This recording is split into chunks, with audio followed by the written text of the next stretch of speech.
Ricciardo sitting in the garage. Now, presumably, that's while they try and fix his brake-by-wire issue rather than a choice, although looks quite chilled there. He could be chilled because he's fourth place and probably won't need to improve. We saw how relaxed Renault were in Q1, leaving Esteban Ocon in the garage as well, saving a set of tyres.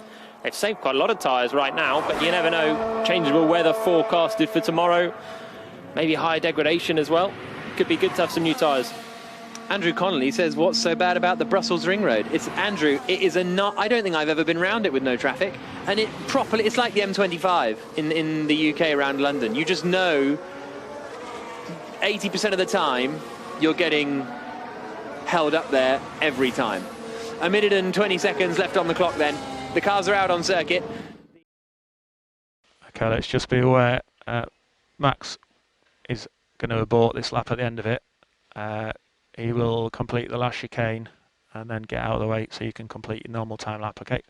So just be aware, he'll pull to the left at the exit of turn 19. So you concentrate on your own lap now. He will get out your way at the end of the time lap, okay? Top 10 at the moment. Stroll, Perez, Vettel, Leclerc and Russell are the drivers that are going to be missing out. Russell's not done a very good first sector.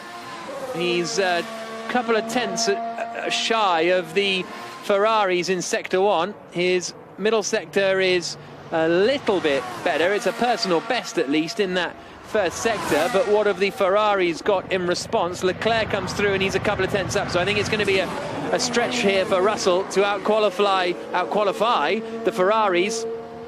Through the final corner now comes Sergio Perez, and the Mexican goes up into 6th place. His teammate Lance Stroll goes up into 5th. All right, Max, so just to give you a bit of a heads up, as I say, this is a sighter run for us. We will plan to run the full lap. You'll get through turn 18, 19, but then pull right over to the left-hand side, please, on the exit of turn 19, whilst you abort, so that we don't get in Alex's way, as he will finish the lap. It's Gasly and Sainz are the two that need to improve. Gasly hasn't already, and so Sainz is the last man to try and get into the top 10, and he does it. So Kvyat's eliminated in 11th place, Gasly in 12th, Leclerc 13th, Vettel 14th, Russell 15th will be the 11th through 15th downwards positions. So 13th and 14th on the grid for the Ferrari team. Not strong at all. But Verstappen, yeah, he didn't quite have the pace of the Mercedes. He backed off at the line because he didn't want to start the... whoa, big... There's not much more I can do.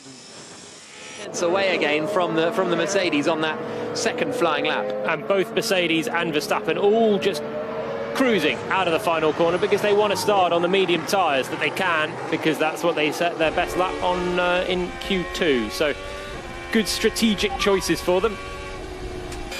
There's not much more I can do. There's not much more I can do, says Charles Leclerc.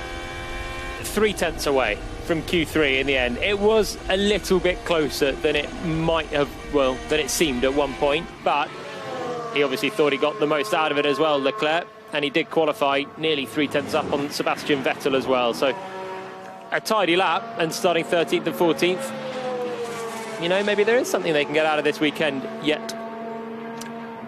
Daniel Kvyat outqualified Pierre Gasly, which he hasn't often done. 15,000.